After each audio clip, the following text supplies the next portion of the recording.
Hello everyone, मैं रवि कुमार फिर से आपका एक बार स्वागत करता हूं आपके इस यूट्यूब चैनल RGV ITI में। जिन लोगों को एनटीटी से रिलेटेड कोर्सेज के बारे में जानकारी लेनी है या जो ये इस कोर्स के लिए इंटरेस्टेड है, वो हमारे RGV ITI के इस चैनल से जुड़े रहें। इस चैनल के माध्यम से हम आपको एनटीटी से रिलेटेड पूरी कोर्स यानी कि पूरा कोर्स कराने का जिम्मा लेते हैं। मतलब ऐसा है कि इसी चैनल के माध्यम से हम एंटिटी से रिलेटेड सारे कोर्सेज को, सारे टॉपिक्स को क्लियर करेंगे। तो जो लोग इसमें इंटरेस्टेड हैं इस कोर्स के लिए, वो कृपया हमारे चैनल को सब्सक्राइब कर लेंगे और रेगुलर बेसिस पे इसको वॉच करते रहेंगे। तो चलिए, आज का जो हमारा टॉपिक है, हमारा पेपर 1 और पेपर 2 हमने समाप्त कर दिया है। जो लोग आज नए जुड़े हैं इस चैनल से, वो पीछे के वीडियो देखने के लिए हमारे चैनल को सब्सक्राइब करके उसके वीडियो के प्लेलिस्ट में जाकर पीछे के वीडियोस को देख सकते हैं। आज का हमारा जो अभी जो पेपर हम लोग का चल रहा है वो है पेपर 3, और पेपर 3 में हम लोग पढ़ रहे हैं विद्यालय संगठन यानी स्कूल ऑर्गेनाइजेशंस के बारे में। स्कूल किस प्रकार का एक संगठन है, उसको उसकी क्या महत्ता है, उसकी क्या भूमिका है हमारे समाज में, हमारे लिए, हमारे बच्चों के लिए, हमारे भविष्य के लिए, हमारे देश के लिए, उससे संबंधित तथ्यों के बारे में हम लोग रेगुलर जानकारी ले रहे हैं। आज हम लोग जो चर्चा करने वाले हैं विद्यालय संगठन से रिलेटेड, तो ये हमारा जो टॉपिक होने वाला है वो है राष्ट्रीय संकट और विद्यालय। मतलब राष्ट्रीय आपदा के समय, नेशनल इमरजेंसी के समय स्कूल का क्या रोल्स है, इसके बारे में हम लोग देखने वाले हैं कि स्कूल का रोल नेशनल इमरजेंसी में क्या होता है। देखिए, हमारा देश क्या है कि सन 1947 में आजाद हुआ था, 1947 में, तब से लेके आज तक यानी कि लगभग 1947 से 1999 तक, ठीक है, लगभग भारत ने 5 युद्ध देखे हैं। लगभग 5 युद्ध, लगभग इतने वॉर्स भारत ने देख लिए। अब इसमें क्या है कि कुछ ऐसे युद्ध की स्थिति रही जिसमें हम लोग को निगोशिएट करना पड़ा, हम लोग को थोड़ा एडजस्ट करना पड़ा। जैसे 1948 देख लीजिए या 1965, इन दोनों ही युद्ध में भारत बिल्कुल भी तैयार नहीं बैठा था, है ना। एक और युद्ध था 1962, ठीक है। इन तीनों ही युद्ध में भारत इसके लिए तैयार नहीं था।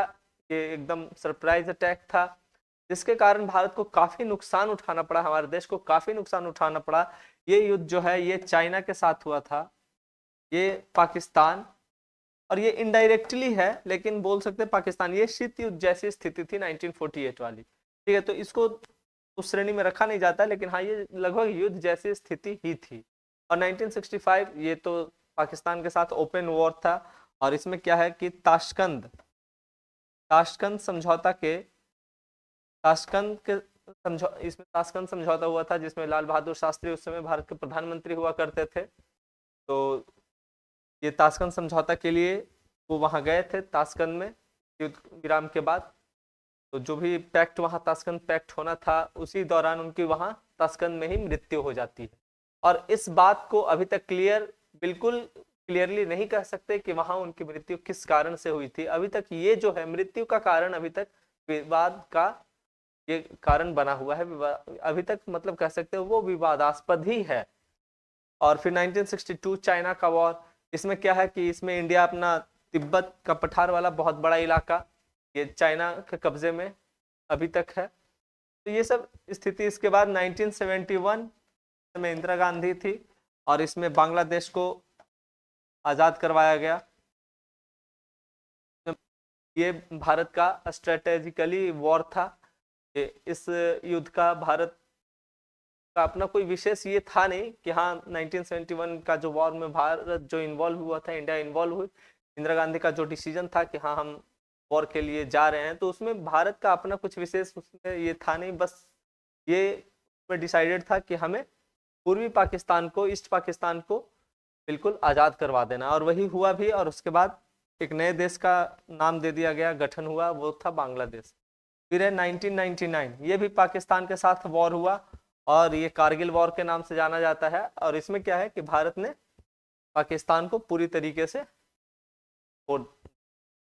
चलिए, इन सब युद्ध की स्थिति को देखते हुए भारत के जो राष्ट्रीय शिक्षा नीति को तय करने वाले जो भी व्यक्ति थे, उन लोगों ने एक चीज को महसूस किया कि अगर इस तरीके से, अगर भारत इस तरीके से 50 साल के अंदर ही 5 युद्ध देख चुका था, तो अगर देश की सुरक्षा अगर करनी है तो उन लोगों ने एक चीज को महसूस किया कि हर एक नागरिक में राष्ट्रीय चेतना होना आवश्यक है, यानी राष्ट्र प्रेम की भावना को विकसित करना हर एक व्यक्ति में बहुत ज्यादा आवश्यक था। तो इन सब चीजों को ध्यान में रखते हुए जो राष्ट्रीय शिक्षा नीति के विशेषज्ञ थे या एजुकेशन पॉलिसी जो तय करने वाले लोग थे, उन लोगों ने कुछ ऐसी व्यवस्था की स्कूल्स के अंदर, या कह सकते हैं कि क्यूरिकुलम के अंदर, पाठ्यक्रम के अंदर, कि जिससे कि बच्चों को स्टार्टिंग से ही, छोटे बच्चों को शुरुआत से ही उनको राष्ट्र प्रेम की भावना को विकसित किया जाए और उनको राष्ट्र के साथ जोड़ा जाए। तो आइए देखते हैं किस प्रकार से इन्होंने प्रयास किया है, उसके बारे में थोड़ा सा हम लोग अब समझने का प्रयास करते हैं। तो देखते हैं क्या है।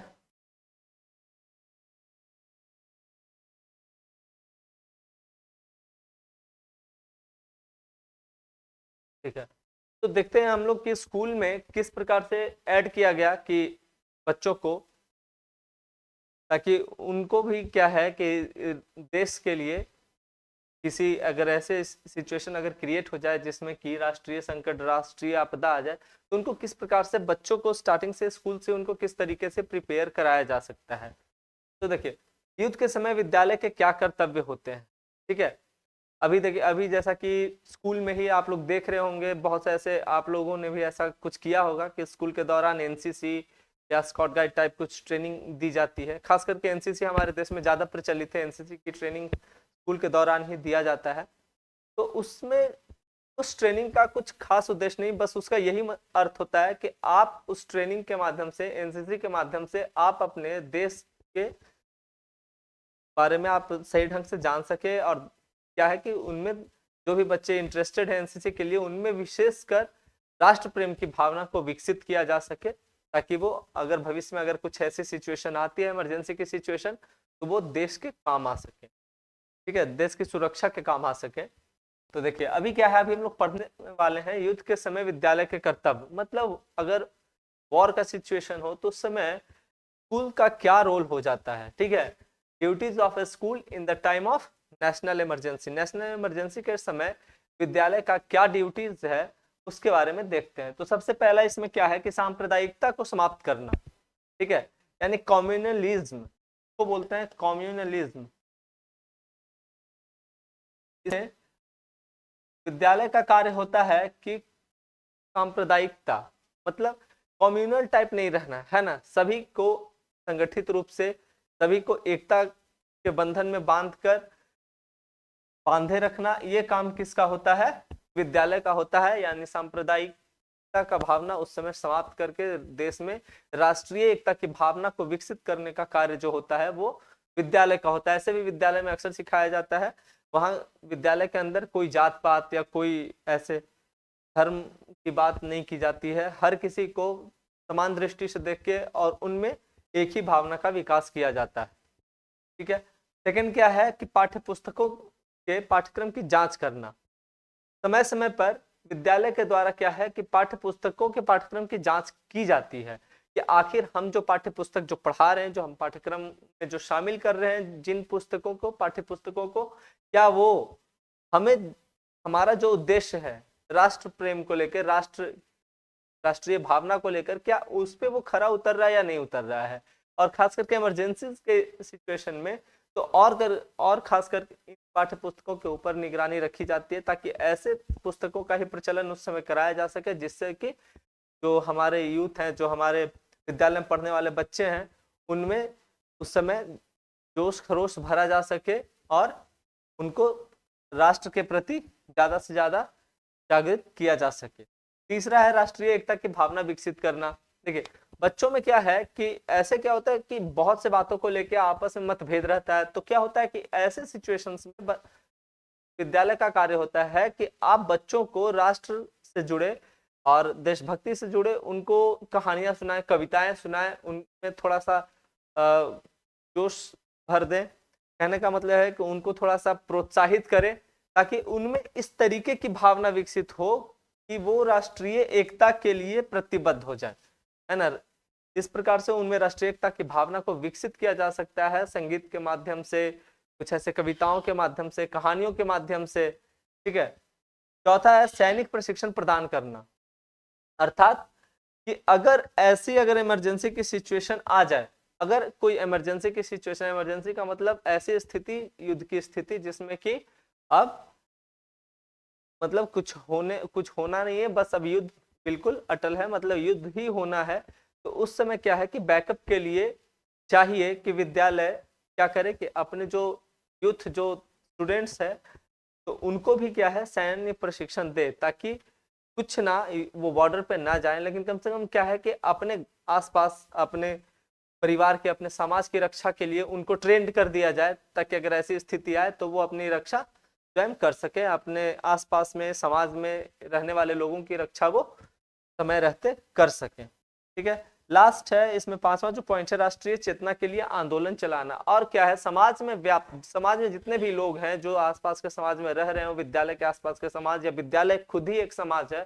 समाज का एक रूप होता है, तो उसमें क्या है कि राष्ट्रीय आंदोलन चलाना उस समय, मतलब राष्ट्रीय आंदोलन की चेतना को थोड़ा सा ये करना कि आप में क्या है, हर एक नागरिक को जगाना कि हाँ हम लोग राष्ट्र के लिए कुछ करें, किस प्रकार से करेंगे, क्या करेंगे, कैसे, सबको एक आंदोलन के माध्यम से संगठित करना, उनको एक करने का कार्य भी विद्यालय का होता है, अर्थात राष्ट्रीय चेतना के लिए उनको आंदोलन चलाना होता है।